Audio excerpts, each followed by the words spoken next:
minu nimi on siis Andres Mäe ja ma töötan MET-is taimekaitse osakonnas. Ja ma räägiks siis täna teile natukene fungitsiidi resistentsusest, aga ma selle asja kokku panin, siis ma otsustasin, et me räägime ainult ühest haigustekitajast, see on siis helelaiksuse tekitaja. Ja vaatame siis, kuidas see fungitsiidi tundlikkus on nüüd ajas muutunud. Andmed on siis pärinevad 5 viimasest aastast. Me ei ole sellega nii kaua tegelenud, kui mujal maailmas on tegeletud. Aga midagi on nüüd nagu nii-öelda kokku saadud ja vaatame siis, milline see seis meil põldudel on. Me põhimõtteliselt tegeleme nagu 3 haigustekitajaga. Helelaiksuse tekitaja, siis ramulaaria ja võrklaiksuse tekitaja. Ja siin on panin mõned pildid, mida te võib-olla väga tihti praktikutena, kes põllu peal töötavad, ei näe. Ühesõnaga, siin on siis need nii-öelda haigestunud lehed, kus peal on siis nii-öelda eosed, mis on nii-öelda meie põhiline huviobjekt, siit nendest me stardime ja need 3 haigustekitajat on siis siin näha, millised nad näevad siis meie pilgu all nii-öelda laboris, kui nad on pandud kunstlikule söötmele. Nad näevad väga nii-öelda, erinevalt välja sellest, mis nad põllu peal on. Aga nagu ma ütlesin, siis juttu tuleb põhimõtteliselt sellest esimesest sünoseptooria triititsi tundlikkusest erinevate kasutatavate fungitsiidide suhtes. Kuna ma teadnud täpselt, milline seltskond mind kuulama tuleb, siis siin on nüüd nii-öelda üks läbilõige sellest haigustekitaja levikust põldudel ajavahemikus aastast 2017. See oli ka nii-öelda algusaeg, esimene aasta, kui meie põhimõtteliselt alustasime nii-öelda selle teravilja haigustega. Ma olin küll varem tegelenud nii-öelda taimepatogeenidega, hoopis bakteritega. See oli nii-öelda suhteliselt uus ala ja nii-öelda kaastöötajad, kelle ma siis ka hiljem Jõgevale meelitasin. Peale Riinu vist ei olnud keegi tegelenud nii-öelda seenhaigustega, aga tema nii-öelda uurimisprojekt tollal oli ka kartuli lehemädanik. Aga nagu te siis näete, siis see helelaiksus on üks põhilisi haigusi, mis siis nisupõldudel levib. Ja natukene nii-öelda aastates on need nakatunud põldude arv teine ja põhiline, mis seda levikut ka mõjutab, on siis nii-öelda siis see ilmastiku tingimused lisaks muudele teguritele.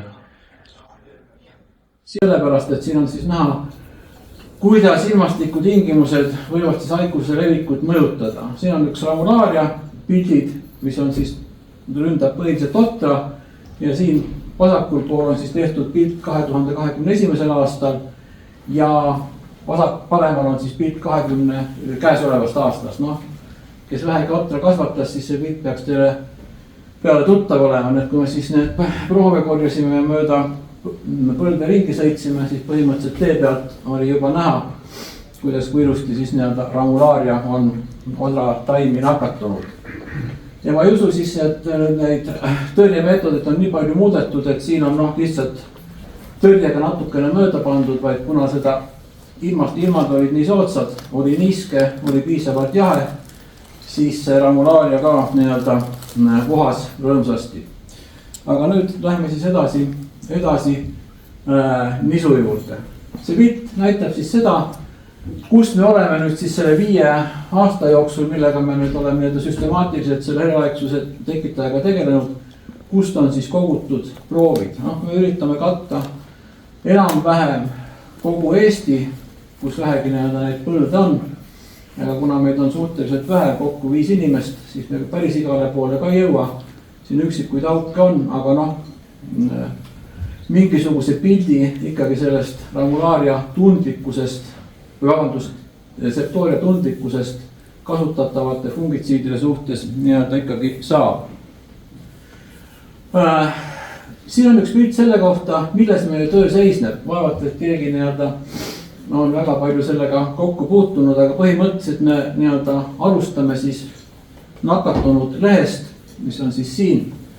Ja Te näete, et siin on siis selles kahjustatud vehe osas tekivad meil siis need kerajad pükniidid, mis siis hakkavad laborisse tuues ja märjal filterpaberil näiteks idanema, siit tulevad välja eosed ja kui seda pilti lähemalt vaadata, siis see on siin.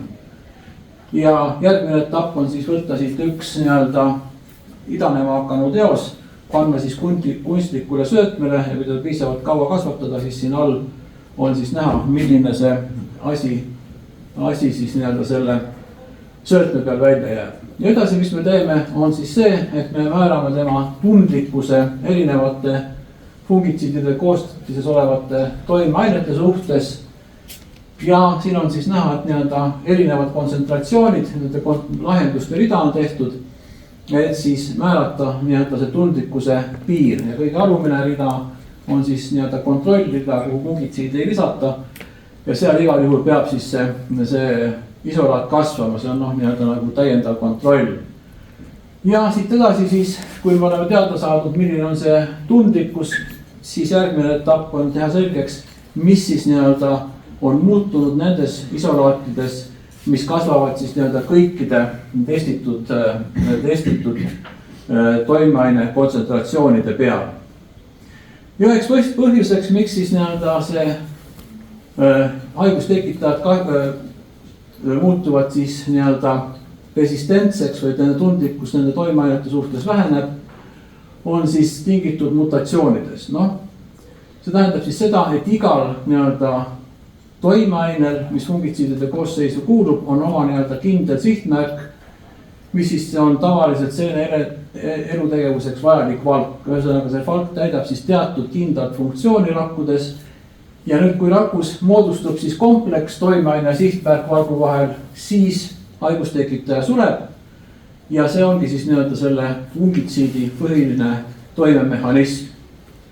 Nüüd, kui selle sihtmärk valgus toimuvad mingid muutused, siis see sihtmärk valk kuidas me ütleme, siis muudab oma konformatsiooni või kuju lihtsustatult öeldes. Ja nüüd see toimeaine enam sinna ei saa seonduda. Ja tulemus on siis see, et te võite küll pritsida, aga selliseid muutusi valgu struktuuris või tekkinud mutatsioonid, mida need isolaadid kannavad, need isolaadid jäävad teil ellu ja elavad siis taimede peal rõõmsalt edasi, vaatamata, et te olete siis raha raisanud ja põllul pritsinud.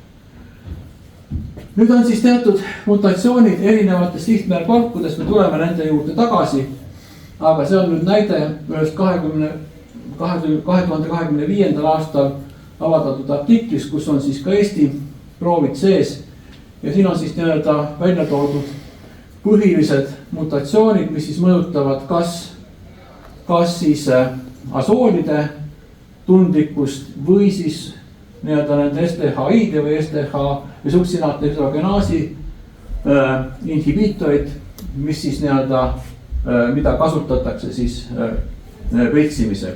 Te näete, siin üleval on üks noolmu tehtud, see on natuke värid on paigast ära läinud, aga selle kohta siis kolleegid hulgas öeldakse ka, et mujal maailmas, et on säilinud veel lääne-idasuhteline selle mutatsioonide vähenemine, lääne-idasuuraline gradient.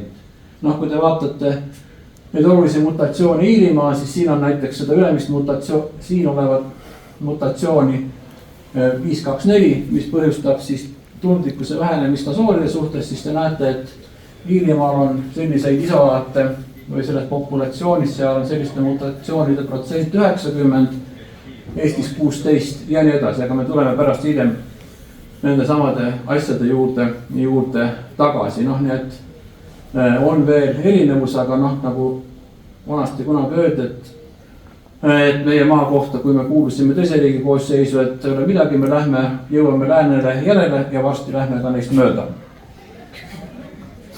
Nii, lähme siis nüüd konkreetsete näidete juurde. Siin on nüüd siis üks näide, kus on siis analüüsitud 5 aasta vältel isolaatide tundlikkust 2 STHI rühma fungitsiidi või toimeaine suhtes, need on siis fluksopyroksaad ja piksafeel.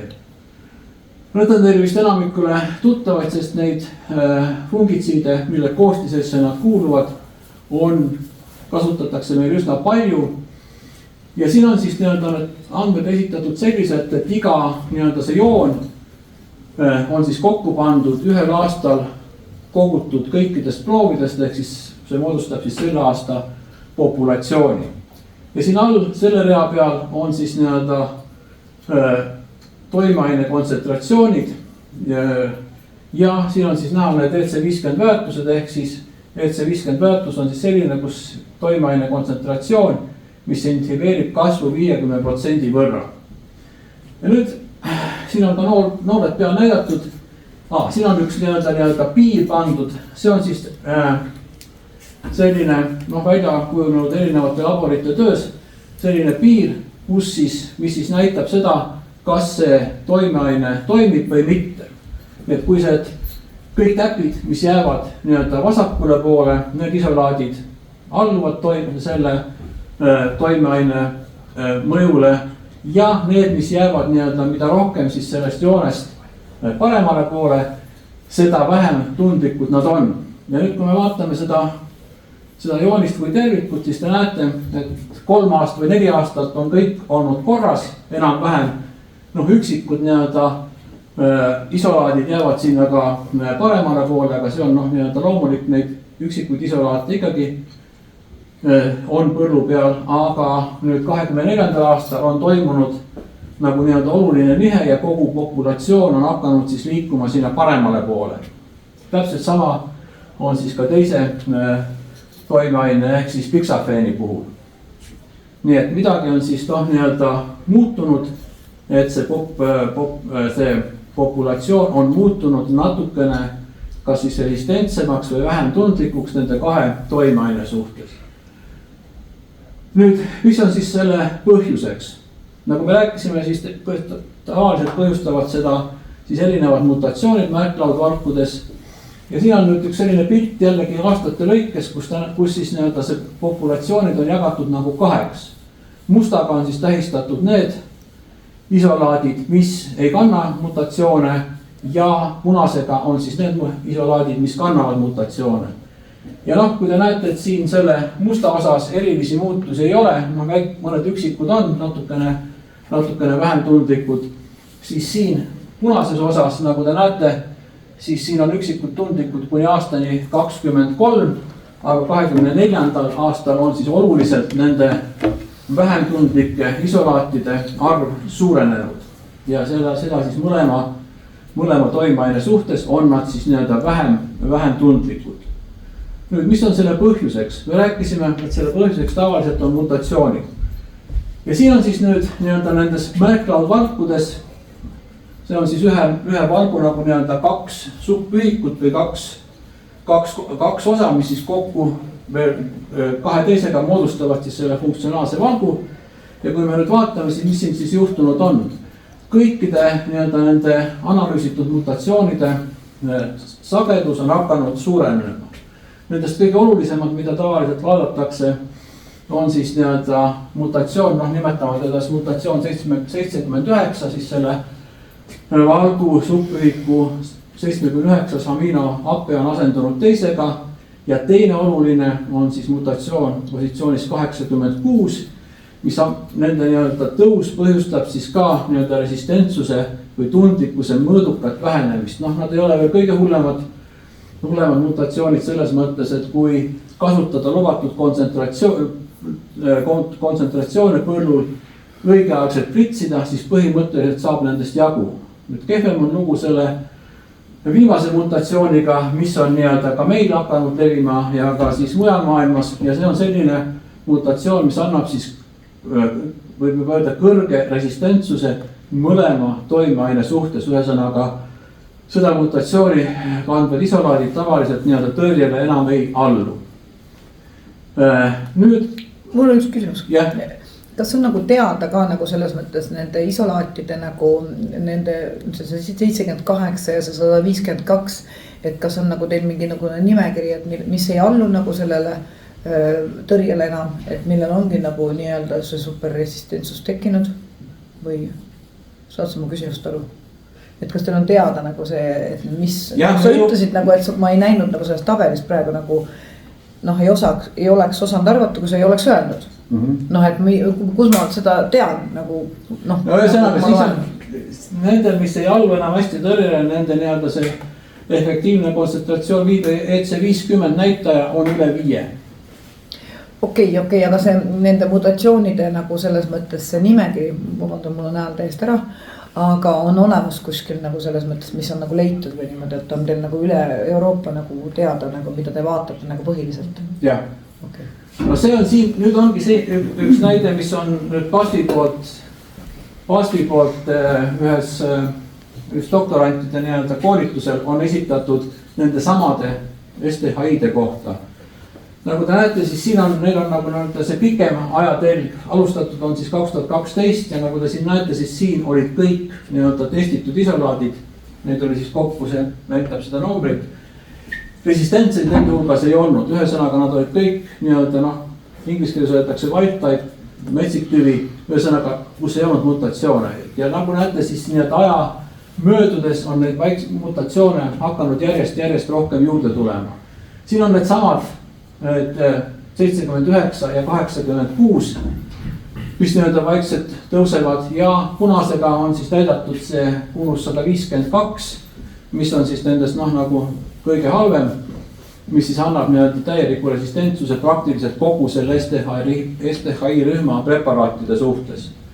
Ja siin on siis korjatud proovid üle Euroopa, ei oska öelda, mis maalt ja kui palju, aga nii-öelda kuna Euroopa selle haiguste leviku suhtes on ka suhteliselt väike, kui ta on ühes riigis, siis ta kolib varsti teisele ja nii edasi.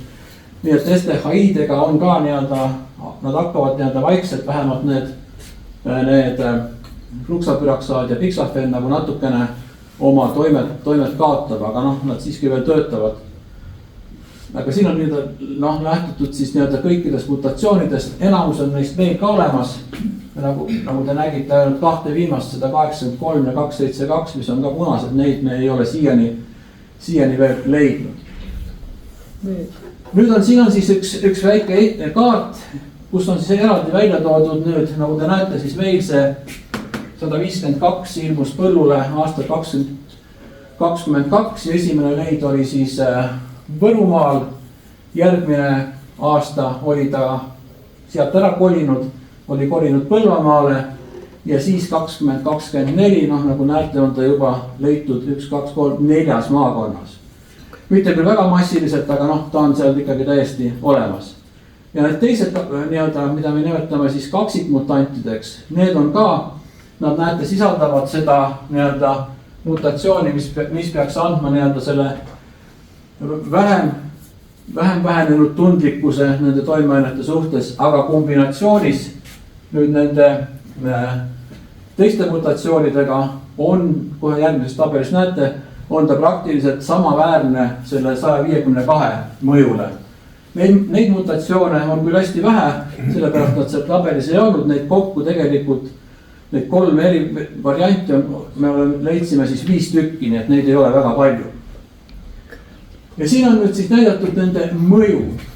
See on välja toodud siis nii-öelda see punane joon näitab siis mediaani nii-öelda seda tundlikkust ja te näete, et kõik need, mis on siin kõrgel, on siis kas see 152 või need nii-öelda need kaksik mutatsioonid ja siis see 79 ja 86 on siis siin, nad nagu annavad siis või nii-öelda vähendavad seda tundlikult vähem kui need kaksikud ja siis 152. Kui nüüd need tulemused panna nii-öelda kaardi peale, sest me näitasime, kuidas nii-öelda need mutatsioonide protsendid on kasvanud, siis te näete, et nad ei ole päris ühtlaselt jaotunud üle kogu Eestimaa, vaid on siis osad maakonnad, kus nii-öelda see tundlikkus ületab siis selle, nimetame siis seda kriitilise piiri ja seal maakonnas siis nii-öelda see keskmine tundlikkus on suurem kui 5 milligrammi liitris selle toimeainete suhtes. Aga loomulikult on seal ka nii-öelda neid isolaate või neid haigustekitajad, mis on tundlikud.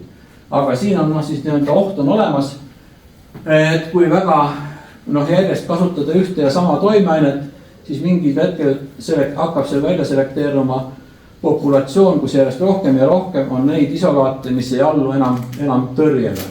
Te näete, et see langeb nende mutatsioonisagedustega kokku, see tundlikkuse vähenemine 22 olid üksikud need, oli ainult üks selline mutatsioon, aga mida rohkem neid juurde tuli, siis seda nii-öelda punasemaks see pilt on läinud. Enamus, nagu ütlesin, siis 3 maakonnas on niisugune oht, aga me ei oska öelda, mis nüüd see aasta on juhtunud, sest selle aasta proove veel ei ole analüüsitud.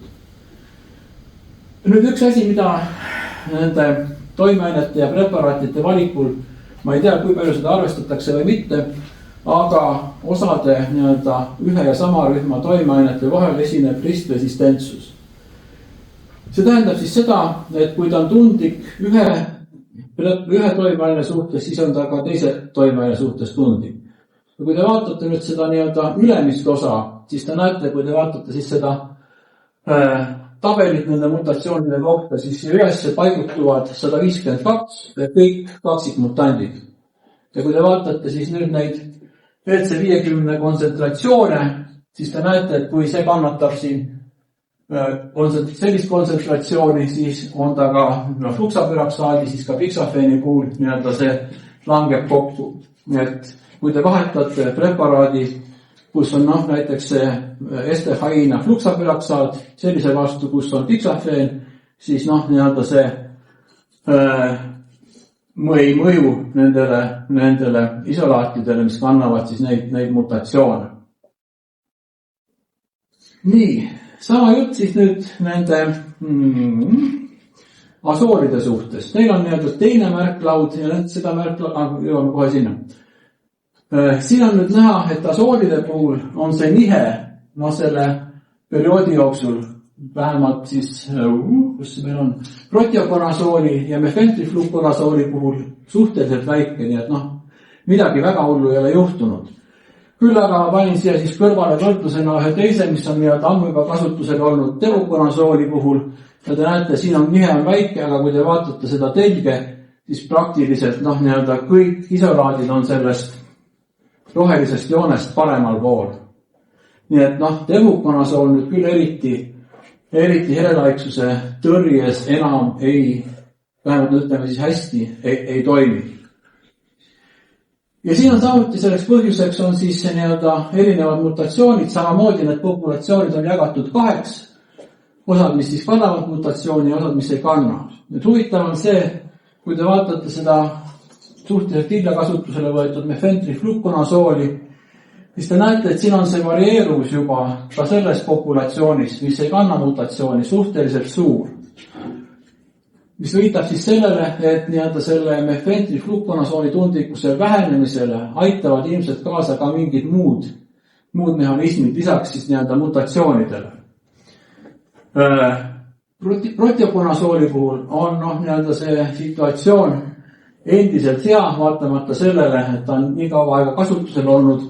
Üksikuid nii-öelda resistentseid isolaate ikkagi esineb, aga vähe. Ja siin on siis üks nii-öelda võrdlus, mis on nüüd tehtud Euroopas, siin on erinevad maad, Belgia, Saksamaa, Taani, Iiri ja Rootsi. Ja siin on ka siis vaadatud, kuidas siis, mis on seal seis 2019. aastal. Lisaks on võetud siis ka veel difenakonasool. Ja see on siis nii-öelda ilma mutatsioonita tüved, mis on pärinevad aastast 2005. Ja te näete ka siin, et ka siin esineb siis väikseid kõikumisi nende hulgas isolaatide hulgas, mis on siis ei sisalda neid tuntud mutatsioone. Asoolide puhul, mille märklauaks on siis see valk, mis kannab tähistust tüpp 51, see valk on oluline siis seente rakuseinade ehituses ja siin olevad on siis need olulisemad mutatsioonid, mis seda tundlikkust vähendavad. See 381 on nüüd selline mutatsioon, kuigi ta on siin meil hästi kõrge, siis tegelikult see on üle Euroopa kõrge ja praktiliselt selliseid isolaate enam, mis seda mutatsiooni ei kanna, praktiliselt enam ei ole. Nüüd üks mutatsioon, mida väga pingsalt jälgitakse, on siis see 524. Ja seda sellepärast, et nüüd kombinatsioonis erinevate teiste mutatsioonidega viib ta ka selle tundlikkuse alla. Nii et siin on tavaliselt selles märkavusvangus tekib mitu mutatsiooni, tekib siis kindel haplotüüp, aga see rohelisega tähistatud ala on siis need mutatsioonid, mis on seal, need moodustavad selle tuumiku, lisaks veel mitmed teised, aga oluline on just see see 524 ja kui te mäletate seda esimest slaidi, siis seal oli ka näha, kuidas see 524 sagedus on eri maades erinev, meil oli ta siis veel suhteliselt madal, aga osades oli ta juba üle 80%, mis tähendab siis ka, et osad asoolid töötavad väga kehvasti, aga oluline on ka see, millised sõbrad ta siis seal selles isolaadis, selles genoomis on, nii et ta toimib nagu kombinatsioonis ja osa kombinatsioone mõjutab rohkem, osa vähem, aga alati on see olemas, see mutatsioon seal ja sellepärast siis see on nagu üks marker, et kui see tõuseb, siis on alati oht, et jällegi mingisuguse toimeaine suhtes see tundlikkus väheneb. Siin on pilt nüüd Eesti kohta või maakondade kohta. Te näete, et nii proteokonasool kui ka mefentriflokonasool toimivad veel hästi. Paaris maakonnas on 24. aastal toimunud muutus. Te näete siin ka, et kogu populatsioonis 24. aastal on natukene see tundlikkus vähenenud nende kahe toimeainete suhtes ja siin on siis tebukonasool ja kui te paneme siia tebukonasooli kaarti ka, siis te näete, et 23 oli ta sisuliselt kollane ja 24 näeb ta selline välja. Aga see kehtib siis ainult selle konkreetse haigustekitaja suhtes või patogeeni suhtes. Nüüd jõudsime siis selle viimase rühma juurde, need on siis trobiluliinid. Ja siin on selles mõttes nagu lihtne, piisab ainult ühest mutatsioonist ja praktiliselt seda mutatsiooni kandvad isolaadid on täiesti kui see roheline oli nüüd see 0,5, ülespoole läheb järjest kehvemaks ja kui me paneme siis nüüd selle 5 ka siia paika, 5 milligrammi milliliitris või liitris, siis te näete, et see mutatsioon praktiliselt muudab asooli kasutamise, mitte väga strobiluliini asooli kasutamise kahtlaseks. Ja kui te vaatate siin seda kaarti, siin on täpselt samamoodi see vaadatud siis, kuidas Euroopas on olnud see 2019. aastal, siis kui me hakkame jälle läänest itta minema, siis Iirimaal 92, Inglismaal 98, meil siin lähematel naabritel Rootsil 92, 51 ja nii edasi. Meil sellel aastal oli veel suhteliselt normaalne seis, alla poole populatsiooni kuskil, ütleme ümmarguselt 40, aga nüüd te näete, mis siis järgmisel aastal järjest tiksub edasi ja me oleme nüüd ka siis jõudnud Lääne-Euroopale järgi, päris mööda veel ju ei läinud, 100 ei ole veel päris kätte saanud. Ja nüüd, kui me vaatame siis seda kaarti, siis te näete, et siin on ka ilusti näha, et asoksüstrobiin, kui ta siin veel enam-vähem töötas, siis siin on juba suhteliselt punane. Siin ettekandes on natuke roosa, aga püroklastrobiin veel toimib, sest kuna neil on üks ja sama sihtväärtpalk, aga nende struktuur on natukene erinev, siis selle muteerunud varguga asoksüstrobiin ei suuda üldse seonduda, aga püroklastrobiin veel kuidagi seondub. Ja sellepärast ta siis ka toimib.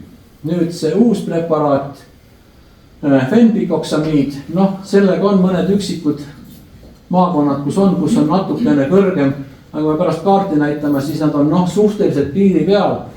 Aga kuna see 0,5 on paika pandud, siis kui ta on juba 0,6 või täpselt 0,5, siis on ta ka juba natukene see tundlikkus muutunud, aga ühtegi tõsiselt resistentset ei ole. Nii et seda võib kasutada, kui kaua seda ei oska öelda. nii, mis meil siis siin veel tuleb? No mis me siis võime nüüd kokkuvõttes öelda? Need mutatsioonid, mida siis nii-öelda mujal maailmas on tunduvalt rohkem populatsioonis, hakkavad meil ka vaikselt üles ronima. Ja selle kahjuks ka siis see 152, mis nii-öelda mõjutab väga oluliselt nende toimeainete efektiivsust. Aga ta on veel siis kuskilt meil alla 10%, kas ta nüüd see aasta on läinud üles või alla kukkunud, nad ikkagi aeg-ajalt kõiguvad, seda me ei oska öelda. Aga piksafeen ja fluksapüroksaad ikkagi töötavad neil, aga tuleks siis nii-öelda preparaatide vahetuses arvestada, et vähemalt nende kahe toimeaine vahel on tugev ristresistentsus. Nüüd asoolide puhul 524, mida jälgitakse, on meil ka nii-öelda vaikselt tõususuunas on jõudnud juba 50% peale, aga ilmselt ta ei ole siis moodustanud nende teiste mutatsioonidega, mis selles valgus olevad, on olemas selliseid kombinatsioone, mis väga nii-öelda viiksid selle tundlikkuse alla.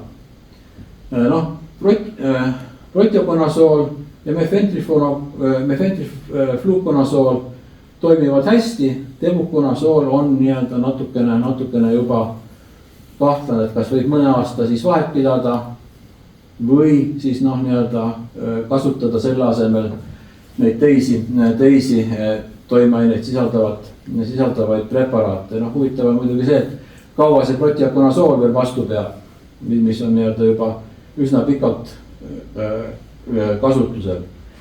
Ja nüüd on meil siis veel strobiluriinid, asoksüstrobiin võiks nagu mõneks ajaks kõrvale jääda või vähemalt teda kasutada mitte sümaseptooria tõrjes, kuigi ta toimib paljude teiste puhul päris hästi veel.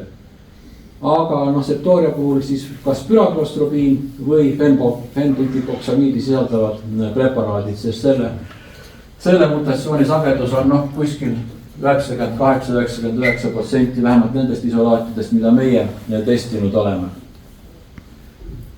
Nii, see oleks selle osa kohta kõik.